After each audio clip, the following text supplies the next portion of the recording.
Seja com todos. Abra sua Bíblia em 2 Samuel, capítulo 4. Amém? As crianças, né?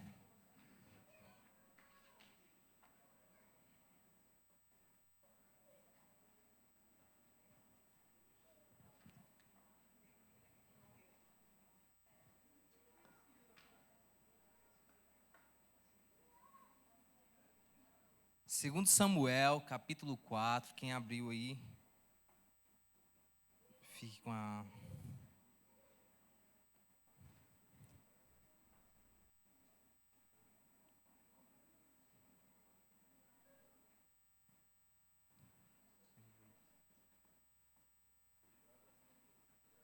É a King James. Tem lá? Ah, beleza. Show. Enxerga, não. Capítulo 4, versículo 4 também. Diz o seguinte: Jonatas, filho de Saul, tinha um filho que era aleijado de seu pé. Ele tinha 5 anos de idade quando as notícias de Saul e Jonatas chegaram a Jezreel, e a sua babá o tomou e fugiu. E sucedeu que, enquanto ela se apressava para fugir, ele caiu e ficou aleijado. E o seu nome era Mefibosete. Amém? Então, eu queria que você voltasse aí a sua Bíblia para 1 Samuel, capítulo 20. Vamos voltar aqui um pouco na história. Capítulo 20, versículo 14, a gente vai ver a aliança de Davi com Jonatas. Amém? Capítulo 20, versículo 14.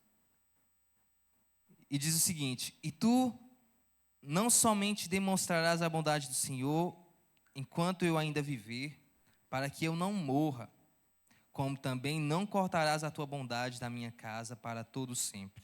Não, nem quando o Senhor tiver cortado os inimigos de Davi, cada um deles da face da terra. E assim Jonatas fez um pacto com a casa de Davi, dizendo: Que o Senhor até mesmo isso requeira da mão dos inimigos de Davi. Amém? Então, aqui a gente vê, nesse arco aqui, a história de Mefibosete. Eu queria falar um pouco sobre essa graça, né? Sobre a graça de Deus, desde o momento em que nós somos alcançados até o momento em que a gente compartilha dessa graça que nós recebemos de graça. Amém? E aqui nesse arco de Mefibosete com Davi, a gente vai conseguir enxergar isso de uma forma interessante que dê para a gente aplicar algo sobre as nossas vidas. Amém? Então, assim, a primeira questão que nós precisamos fazer aqui é contextualizar. Vamos contextualizar um pouco, é uma mensagem mais expositiva. Eu queria lembrar para você qual é o contexto aqui. Se você não conhece a história, você vai conhecer agora. Mas, rapidamente, né, a gente voltando um pouco na história, no tempo, quando o rei de Israel, Saul, faz o que é mal diante do Senhor, Deus vai rejeitar ele. Deus vai olhar para ele e dizer: olha, você fez o que era mal, eu não quero mais você como rei. Vou escolher outro rei em Israel. E aí Deus faz o quê? Envia Samuel, o profeta Samuel, até a casa de Jessé e pede para que ele escolha um dos seus filhos. Quem foi? Davi. E ali Samuel escolhe Davi e unge Davi como rei. E embora ali, diante de Deus, Davi seja o rei, porque Deus agora rejeita Saul e unge ele como rei, quem ostenta a coroa ainda é Saul.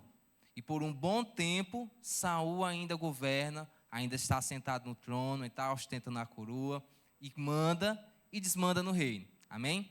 Até que a vontade de Deus se cumpra com exatidão e Davi se assente no trono, vai levar um tempo. E é nesse tempo que Davi conquista algumas batalhas, ganha o coração de algumas pessoas, né, do povo. O povo começa a amar Davi. Tem um episódio lá de Golias que é muito conhecido. E Davi vai se tornando essa pessoa influente e reconhecida pelo povo. E não só esse reconhecimento, né?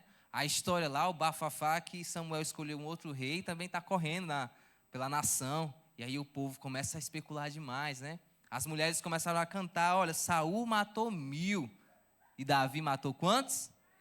10.000. Então a fama de Davi, o carisma dele começava a se espalhar em Israel. Mas aí tem um personagem no meio dessa história muito importante, Porque com esse crescimento de Davi, veio os ciúmes e a ira de Saul. Porque enquanto crescia a aprovação de Davi, crescia também a impopularidade de Saul. E ele ficava irado, porque o povo começava a aclamar a Davi. E aí o que é que acontece? Surge, dentro dessa história, Jonatas.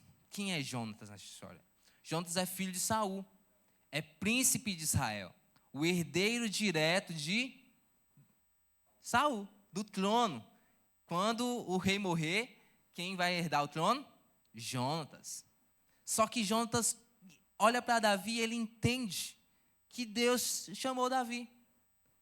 E ele não começa a se apegar a uma ambição de fazer e tramar para que ele continue no trono. Ele começa a se esquivar dessas ambições da coroa e ele, olha, Deus escolheu Davi. E eu vou fazer um pacto com Davi. E ele reconhece essa autoridade de Deus, ele se desapega desse egoísmo, dessas vontades de sustentar a coroa, embora isso tivesse consequências graves dentro da sua família, né? Mas ainda assim ele olha para Davi e diz, você é ungido do Senhor e eu vou fazer um pacto com você.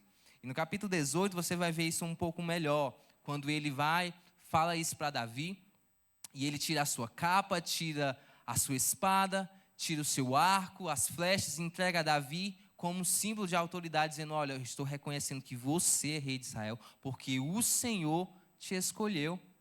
E ele, desapegado dessas ambições, da coroa, numa figura importante aqui para a gente entender, ele reconhece Davi e diz que seja feita a vontade de Deus. Não me adianta ter a coroa se Deus quer que esteja com Davi, e ele honra isso. E faz isso de uma forma muito importante aqui na história, amém? E aqui a gente vê no capítulo 20 exatamente essa aliança, dizendo, olha, que a bondade, a tua bondade não se aparte da minha casa, nem quando eu morrer, que você lembre-se da minha descendência e haja com bondade. E aí, esse é o pacto aqui que vai fazer Davi com Jonatas. E a palavra de Deus diz que eles se amavam de uma forma, um amor de alma, um amor, como se estivesse amando um a si mesmo. Então eles amavam um ao outro, uma amizade bonita, uma amizade que gerou esse pacto aqui que é importante para a gente entender. Amém?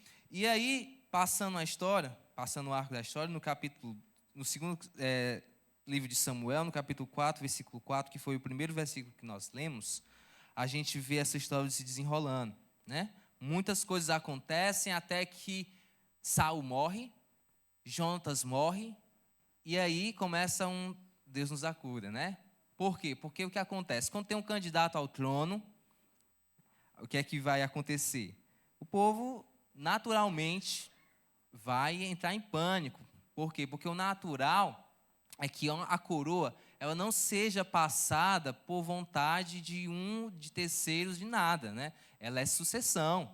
Então, numa monarquia, a coroa passa do pai para o filho, a não ser que ela seja tomada à força, né? Quem vai entender esses roteiros aí de essas séries medievais, quem assiste essas séries aí, vai entender muito bem como é que funciona essas tretas de rei, né? Quando a pessoa quer tomar o poder, então faz aquela briga toda e na maioria das vezes se mata a descendência inteira. Por quê? Porque são candidatos ao trono, não é isso? E isso é roteiro de qualquer série, né? E aí, exatamente o que acontece. Então o medo se instala. Então todo mundo pensava, pronto, para Davi assumir o trono, ele vai também fazer a mesma coisa. Ele vai matar toda a descendência de Saul. E aí gera um determinado pânico quando as notícias chegam aqui na nação de que Jonatas estava caído e que Saul estava caído. Então os herdeiros que se cuidem, né? E embora Davi não tenha essa intenção de matar, fazer mal à descendência de Saul, alguns dos seus servos vão fazer isso, né? E o pânico se instala. E aqui no versículo 4 a gente vai ver exatamente o que acontece com o filho de Jonatas, que é Mefibosete.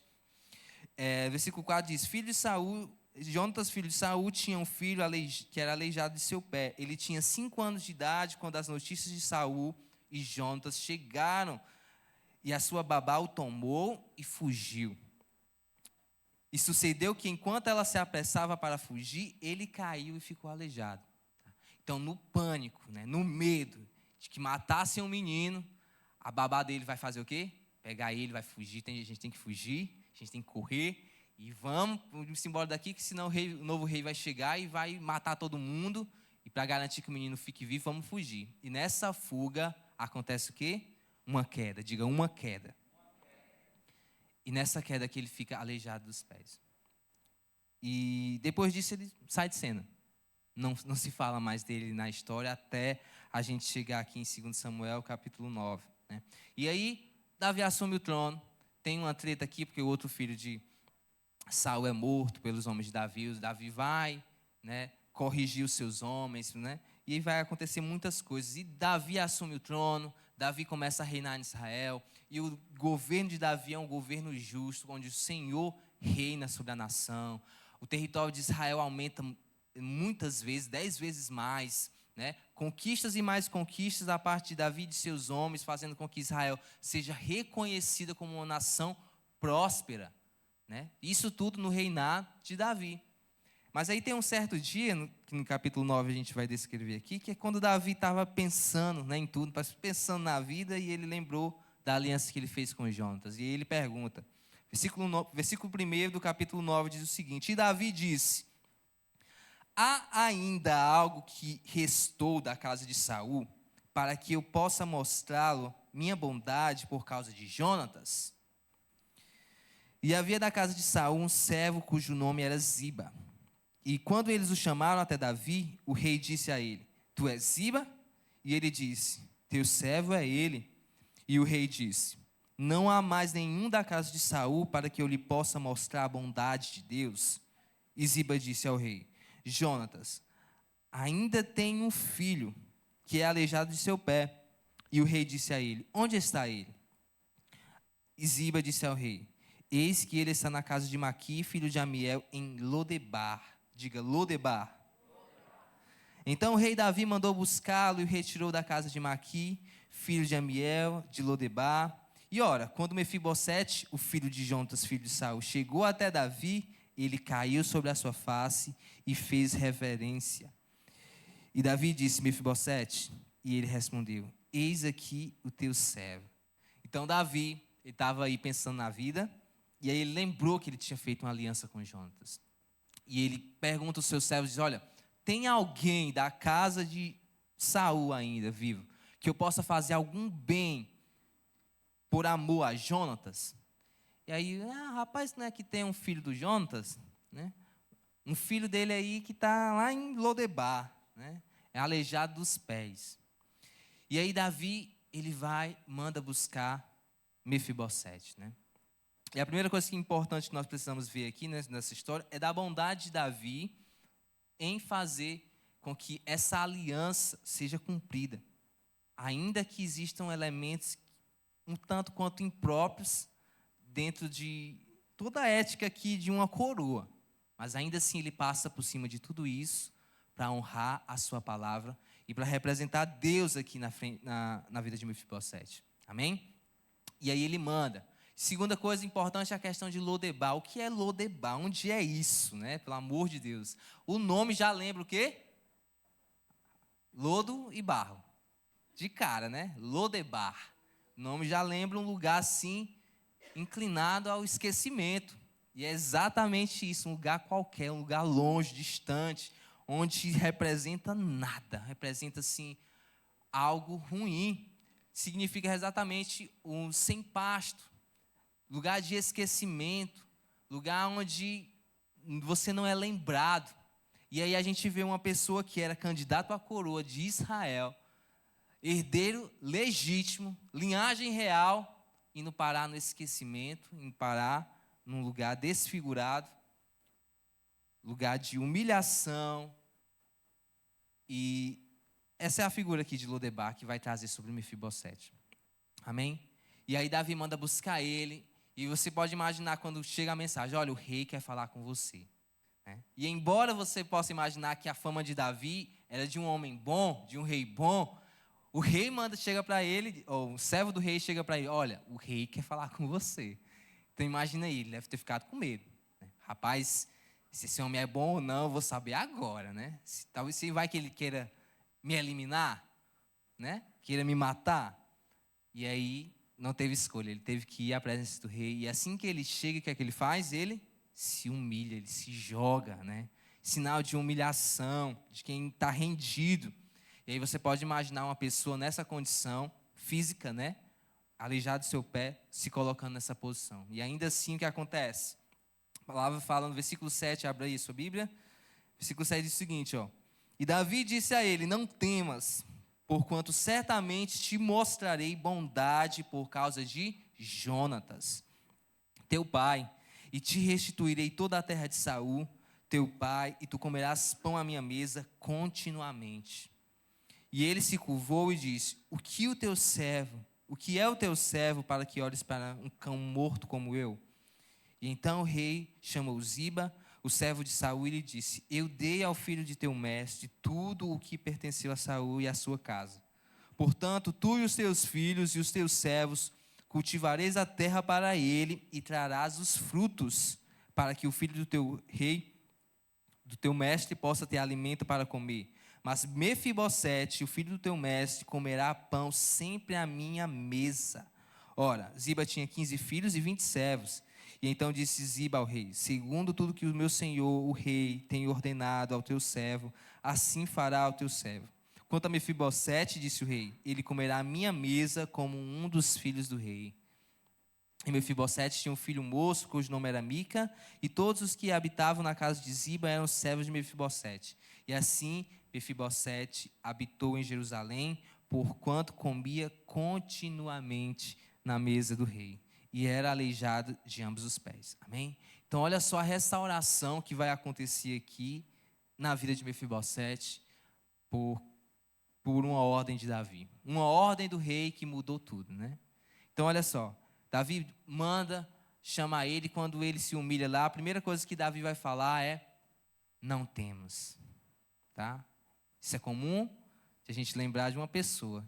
Quem falava isso? Não temas. Quem?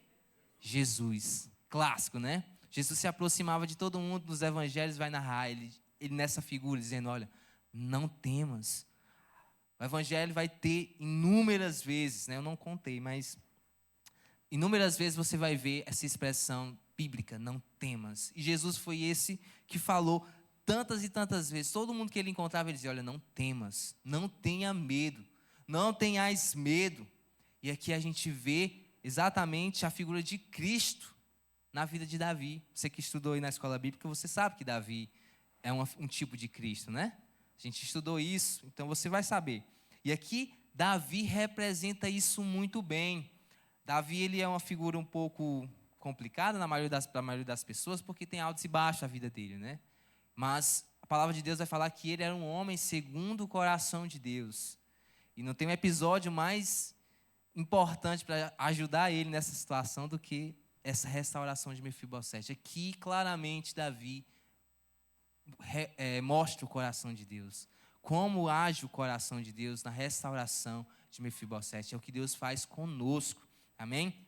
E aí, Davi manda que seja restituído, não só restituído todas as coisas todos os pertences, todos os bens que eram de Saul, para que Mefibosete agora tivesse essas posses, para que ele pudesse se manter, né? Os frutos dessa terra fossem tratados pelos servos de Ziba lá e fossem trazidos até Mefibosete para que ele se sustentasse com aquela terra.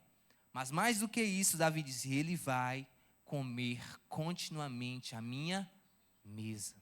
E Davi, a Bíblia vai falar aqui 3 vezes isso, né? Repete isso, ele vai comer a minha mesa. Ele vai comer a minha mesa. Então, uma pessoa que está lá do esquecimento de Lodebar à mesa do rei. Olha só a restauração que acontece na vida de Mefibosete, né? E o retrato disso é o meu e o seu. Amém? Vocês se enxergam em Mefibosete? Totalmente, eu, você e Mefibosete, a gente tem muito em comum. Olha só, nascido em linhagem real. Quem é nascido em linhagem real aí? Amém, né? Mas se você não se acha linhagem real, você é, tá? A palavra de Deus fala que nós somos criados à imagem e semelhança de Deus. Criados à imagem e semelhança de Deus, a gente não veio de qualquer forma. A gente foi criado num nível maior que os anjos. A gente pode dizer isso. E o que acontece? Marcados por uma queda. Uma queda desfigurou a nossa vida. Não é isso? Uma queda desfigurou e a gente se perdeu. A gente foi parar em Lodebar. Lodebar era o meu lugar, o seu lugar, até que Cristo viesse fazer esse resgate por nós. E Davi, ele faz isso. Ele assume essa figura de Cristo na nossa vida. E ele nos resgata desse lugar de Lodebar, de lodo, de barro, lugar de esquecimento, lugar de morte, onde nós caminhávamos para a morte. E isso quando a gente não tinha valor algum. Então essa é a manifestação da graça. É quando nós não tínhamos nada para oferecer. Não é que, olha, eu vou pegar o Mefibosete, trazer ele para cá, porque ele é herdeiro, né? Vai que eu reivindique o trono aqui em nome dele, ele assume o rei e eu pego alguma coisa. Não. Algumas pessoas talvez pudessem pensar nisso. Eu vou me achegar próximo de Mefibosete, mas ele não era candidato a trono. E nem que ele quisesse levantar uma rebelião, ele não era uma figura pronta para fazer isso, perfeita para fazer isso. Ele era limitado por toda a sua condição. E aquela pessoa que estava ali já era o próprio rei.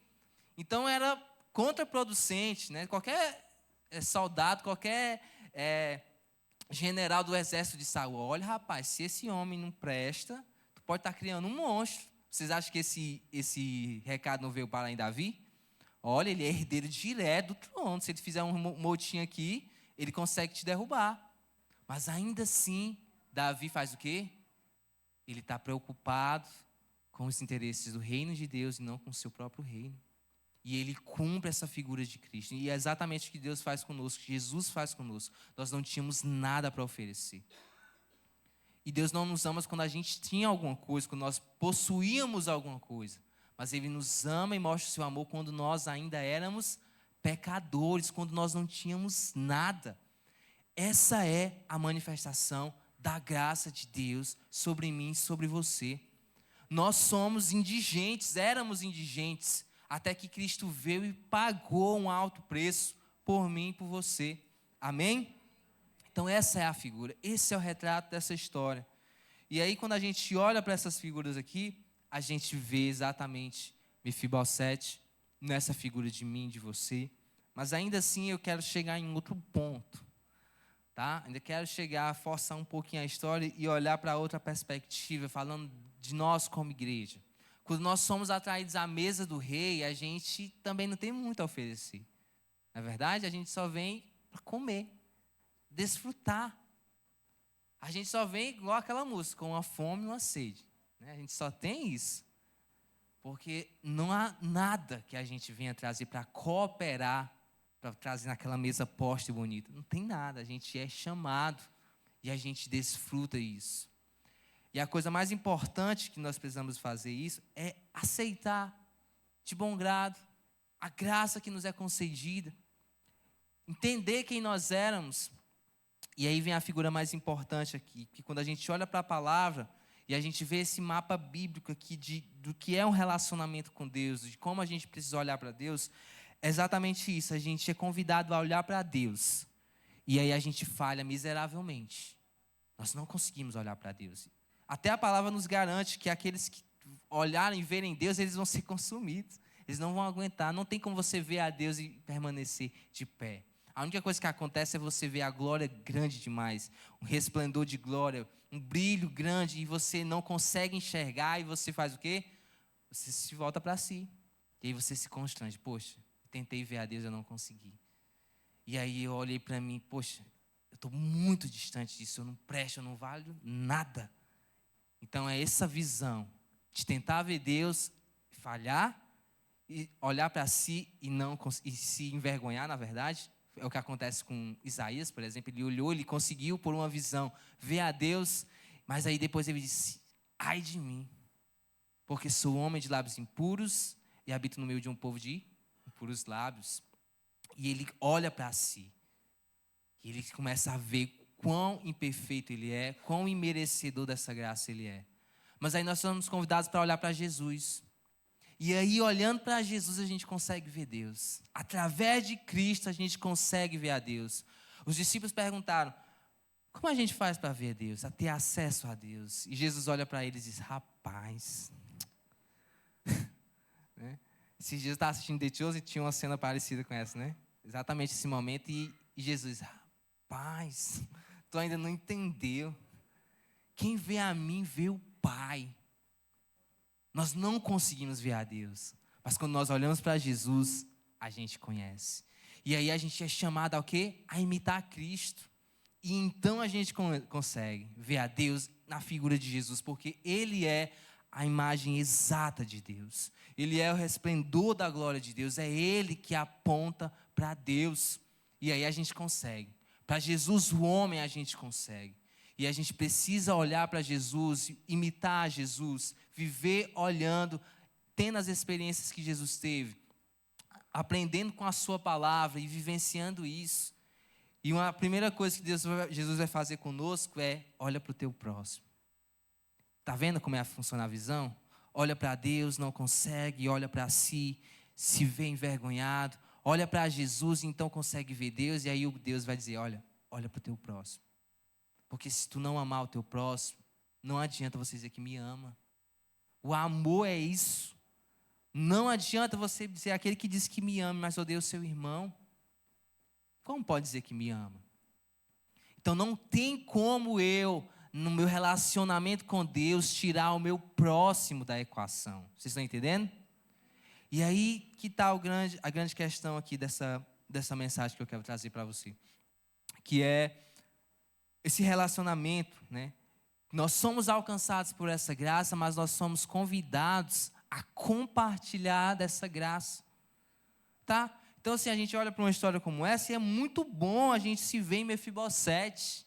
Mas até em que momento está o meu coração e o seu coração para ser Davi? Ser um pouco de Davi. Ser parecido com Deus. Tá, o nosso desafio aqui, se enxergar como Mefibosete é fácil. Essa perspectiva aqui é muito fácil para mim e para você. Claramente a gente consegue. Mas o nosso desafio como igreja é, vamos ser Davi? Vamos assumir a figura de Davi? Vamos assumir a figura de Cristo? Como eu posso proporcionar um lugar de encontro de alguém com Jesus? Como eu posso compartilhar e criar, ser instrumento de Deus para trazer pessoas à mesa do rei? Eu posso fazer isso? Posso. O Senhor tem usado seus filhos para fazer isso. Nós fomos alcançados por Jesus e Deus usou um irmão, um instrumento, Deus usou.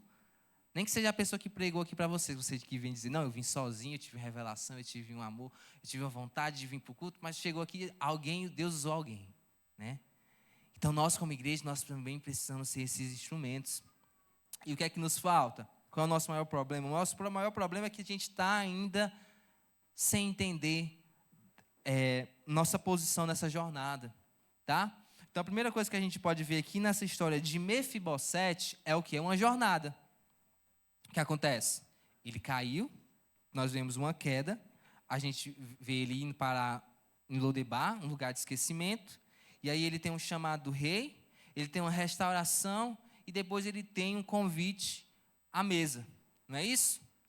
E às vezes a gente está vivendo essa jornada, e o que deveria ser uma jornada, a gente faz de ciclo. A gente está na quarta etapa e a gente volta para a segunda, a gente volta para o primeiro. A gente inverte as etapas, a gente fica no eterno ciclo ainda na história de Mefibosete. E aí a gente chega na mesa do rei, e a gente comer, se deliciar, a gente começa, não, mas é porque eu vivi lá em Lodebar, é porque a minha história é em Lodebar, eu sou a cara de Lodebar. Olha, eu ando igual os lodebadenses, vamos conjecturar aqui. Eu me visto como Lodebar, sabe? E a nossa boca é Lodebar. E Lodebar não sai da gente, a gente quer trazer isso para a mesa. E o ciclo, ele começa a se repetir. E aí a gente precisa de uma outra restauração. A gente, não, é porque Deus até me restaurou, me chamou para cá, mas eu cheguei aqui, eu queria que viesse de novo, falar de novo aqui, que eu sou restaurado. Né? E a gente está vivendo a mesma ferida. Tantas e tantas vezes. E a outra perspectiva de ser alguém usado por Deus para ir curar outras pessoas, nos falta. A gente não consegue ser usado por Deus nesse nível. Porque a gente ainda está rodando no que deveria ser uma trajetória, A gente ainda está em um ciclo. Vocês estão entendendo? Então, essas histórias, elas são... Mefibosete, como eu falei, a história de Mefibosete é algo que eu e você podemos nos identificar, sim. E é para se identificar mesmo. Reconhecer que nós fomos alcançados pela graça de Deus. Mas entender, nós já que somos igreja, que isso é uma trajetória e tem fim. Chegou à mesa, desfrute da mesa. Coma da mesa. Coma do Senhor. E depois disso, leve outras pessoas, traga outras pessoas à mesa. Compartilhe dessa graça. Ame como Jesus amou os perdidos. Esse é um amor que a gente tem que começar a buscar em nós mesmos. Olhar para Davi e dizer, eu quero isso. Eu estou tão longe. E Davi nem é a figura perfeita, né? Para representar Jesus, mas ao mesmo tempo é um exemplo perfeito. Porque mesmo imperfeito, ele conseguiu representar Jesus em tantas vezes. Não é isso? E aqui, Davi ele faz isso. E aí precisa eu e você nos atentarmos para isso. Eu estou vivendo uma trajetória, essa trajetória já passou, eu já entendi o que Deus fez por mim? Ou será que eu ainda estou querendo reviver ainda na velha criatura e chamar o passado, ou ficar alisando uma ferida novamente aqui por tanto tempo, sem me preocupar em ser parecido com Jesus, tá? E aí, essa é a parte mais importante da nossa história. A gente precisa, como cristãos, como igreja, evoluir nisso, amém? Nós precisamos evoluir nessa etapa, dizer, olha, eu sei quem eu era, eu sei o que Jesus fez por mim, eu sei o que foi onde eu estava, e eu saí de lá, Jesus me tirou de lá, e agora eu preciso me posicionar. Agora eu preciso entender, Jesus, como eu posso ser um instrumento teu para trazer perdidos a essa mesa? Quando a gente lembra da história do filho pródigo, a gente vê a figura do irmão. Não é isso? O filho vai, ele se perde, mas quando o pai recebe aquele filho de novo e faz um banquete, aquele irmão que está ali, não, foi embora, perdeu, gastou tudo, aí ele volta agora, tu vai dar um banquete para ele. A gente fica reivindicando posições. Você se enxerga nessa figura, nessa perspectiva? Se você se enxerga, misericórdia. Mas não se enxergue nessa perspectiva desse irmão. Desse irmão que não se agrada e não se alegra quando o perdido entra e volta para a casa do pai. Mas é importante que a gente venha, olha, qual é o coração do pai? É aquele que está na expectativa. Será que ele vem? Ele está vindo. E quando ele está longe, o coração do pai já está, é ele. E aí ele vai, está pronto para fazer um banquete, para dar vinho do melhor tonel, colocar um anel novamente no seu dedo, fazer um compromisso com ele, e nossos corações precisam estar sintonizados. Se eu não amo meu irmão, eu não tenho como amar Deus. Se eu não estou pronto para ser essa igreja que vai evangelizar, que vai fazer esse papel, digamos que a gente tem um problema, porque a gente tem que ser evangelizado, né? Não é isso? Uma igreja que não evangeliza, ela tem que ser evangelizada. Uma igreja que não discipula, ela precisa ser discipulada. E essa verdade a gente tem que engolir no seco, né? Porque eu e você precisamos fazer isso. Então, assim, a gente vê a nossa realidade como igreja brasileira, falando da igreja brasileira como um todo, não só da nossa realidade aqui, mas a realidade como igreja brasileira, com essa realidade, com essa necessidade de se voltar verdadeiramente, não para criar algo que vá só chamar a atenção, que vá servir de circo, de entretenimento, mas voltar verdadeiramente ao Evangelho, à pregação da palavra, a um discipulado. Não tem nada mais difícil do que você discipular alguém, irmão. É fácil às vezes evangelizar, mas você está ali dia a dia discipulando uma pessoa, fazendo com que ela entenda que isso aqui é uma jornada e não um ciclo.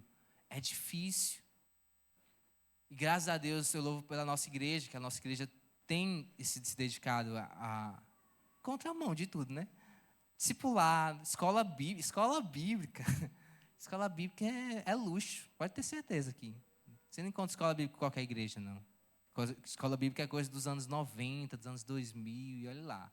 Escola bíblica, né, tem qualquer coisa, menos escola bíblica. Mas a gente, graças a Deus, por louvor da glória do nosso Deus, a gente tem essa realidade, tá? Agora, se preparem. Se prepare porque vocês serão os próximos. Essa atitude que o pastor tomou aqui coincide muito com esse momento. Isso aqui é a direção clara de Deus. Levante uma geração que cuide de pessoas também. Não vai ficar nas costas só de um e de outros, nossos pastores, né? E Deus vai levantar outros e outros. E a gente vai cuidar uns dos outros. E a gente vai se levantar fortemente. E a gente vai ser apto para representar Davi. A gente vai se alegrar. Rapaz, eu era Mefibosete até ontem. Mas hoje, ó, já consigo me enxergar com Davi. Porque o Senhor já está pulsando no meu coração o desejo de trazer os Mefibosetes para a casa dele. Amém? Então, perspectiva, falando claramente de perspectiva, se enxergue nesse Mefibosete. É importante? Amém. Mas tem esse estar lá, aqui na sua mente, na sua cabeça, de você entender de que nosso coração, ele precisa dar um passo a mais, ele precisa crescer e se preocupar com aquilo que o Senhor se preocupa. Olhar e dizer, Jesus, qual é a tua preocupação hoje? A gente não faz isso, né? Jesus, qual é o teu desejo hoje? Jesus, como eu posso alegrar o dia de alguém hoje? Será que eu posso? A gente consegue, né? E a gente tem que fazer isso. É difícil, né? Mas a gente tem que entrar na luta, tá? E a gente pode ser bênção. E a gente pode estar disponível. Olha, pastor, eu estou disponível. Eu quero discipular alguém. Eu não quero só dar trabalho, né? Eu quero trabalhar também. Né? Eu não quero ser impedimento que os meus líderes deixem de abraçar outras pessoas porque estão com um bebezinho e eu no colo. Eu quero que eles fluam. E eu vou pegar essa unção, eu vou embora junto. A gente vai e alcançar nisso. E quando tu cuida de 3, ó, eu pego um aqui para mim. Vai, aumenta mais 2 aí, que eu já estou aqui pronto. E a gente vai crescendo assim. Tá certo? Então, olha a perspectiva. Ajuste a sua perspectiva. Coloque o seu coração disponível para você viver algo novo de Deus. Porque nós somos capazes, nós somos curados.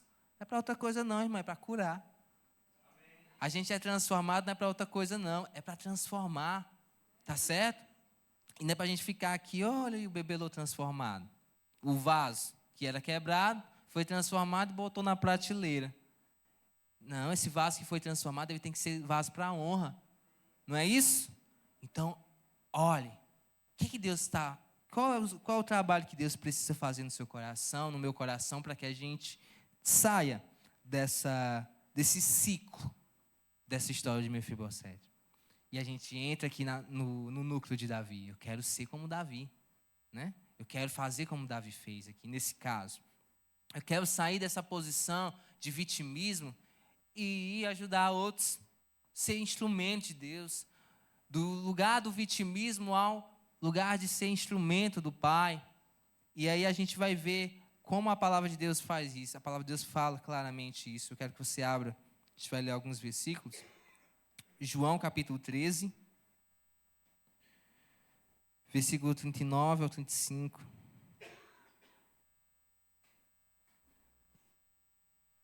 João capítulo 13, do 34 ao 35. Olha aí.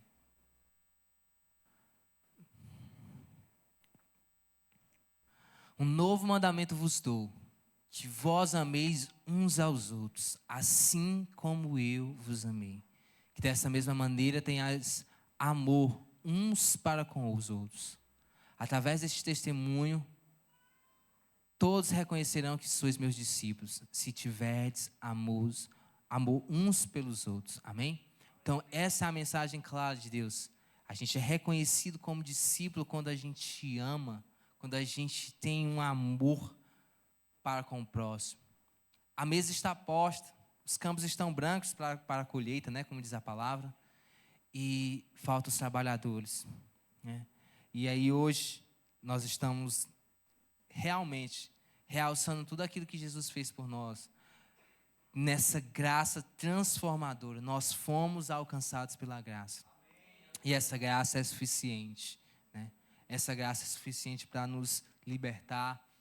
E agora nós que somos transformados, a gente é instrumento de Deus para levar essa palavra, esse amor para outros. Amém? E eu quero que você só se atente a isso. Então, para repetir só essa parte dessa visão, não sei se você entendeu bem, mas esse campo de visão é esse. O campo de visão que a palavra lá nos dá é esse. Olhe para Deus, né? E a gente, como eu falei, a gente não consegue. Para enxergar a Deus, a gente tem que olhar para Jesus. Olhando para Jesus, a gente consegue enxergar Deus. Mas Jesus, ele vai triangular aqui a nossa relação. Olhe para Deus, olhe para si e olhe para o próximo. Olhe para Deus, olhe para si e olhe para o próximo. Não tem como a gente tirar um ou outro da equação. Se eu olho para o meu próximo e não olho para Jesus, eu começo a viver junto uma célula independente de Deus, dentro de um corpo independente de Deus, onde eu sou suficiente em mim mesmo e não dependente do Espírito. Não tem como a gente tirar Deus da equação, tá? Mas também não tem como a gente viver num ramo em que só tem eu e Deus, só eu e Jesus. Não, Jesus, quando tu voltar vai ser ótimo. E eu ficar aqui, eu e Jesus, eu amo Jesus, eu amo Jesus. E não tem como Jesus não olhar para você, irmão. Deixa eu te apresentar aqui o seu próximo, seu irmão. Olhe, por isso nós somos uma comunidade. Por isso nós somos uma igreja. Como a pastora sempre fala, é aqui que a gente é afiado, né? É aqui que a gente vai crescer. É aqui que a gente vai se ajudar. É melhor que sejam dois. É melhor que sejam dois. É aqui que a gente vê os dons sendo completados. Imagina se todo mundo fosse evangelista. Não tivesse ninguém para discipular. Imagina aí se todo mundo fosse discipulador. E não tivesse o evangelista, não tivesse o intercessor, não tivesse o mestre. Não é isso? Então lembre-se, nós somos um corpo. E o próprio Jesus faz isso. Ele ora pela unidade, nossa unidade. Ele orou para que a nossa unidade, as nossas individualidades, elas não fossem consumidas. Mas ele orou para que nós fôssemos unidos dentro das nossas individualidades. Então a coletividade, ela não pode tragar a individualidade. E muito menos o contrário. Então Jesus, ele mostra que isso é importante. Quando ele ora pela unidade, ele olha, é importante que todos sejam, cada um com a sua característica. A Bíblia vai dizer isso. É importante que cada um tenha o seu próprio dom, que tenha a sua própria capacidade. E quando nós nos juntarmos como um corpo, a gente vai cooperar. E aí o corpo humano, como um grande exemplo, né, é fascinante. E a igreja, então, funcionando como um corpo, é mais brilhante ainda. Amém? Então, nós somos chamados para compartilhar isso. Amém? Somos alcançados pela graça, uma graça transformadora, uma graça que arrebatou nosso coração, nos tirou lá de Lodebar, tirou do lodo, tirou do lamaçal do pecado, e nós fomos restaurados. E não foi para ser qualquer coisa, viu? Foi para ser sacerdócio real, nação santa, povo adquirido de Deus. Então se comporte como tal, amém? Vamos nos comportar como tal e trazer outras pessoas, sermos facilitadores. Ainda que a gente olhe para essa pessoa e diga assim, poxa, não tem nada de bom, julga eu, né? Não tem nada de agradar, parece que não vai dar muito certo. Não é posição nossa fazer isso. Nós precisamos ser guiados pelo Espírito de Deus e ministrar, sendo instrumento. Então seja ponte, seja instrumento de Deus na vida do próximo, amém? Aplauda ao Senhor.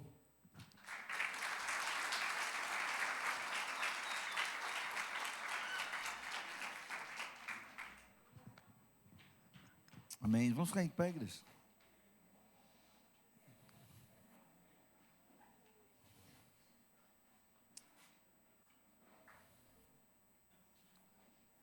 Que nós possamos sair daqui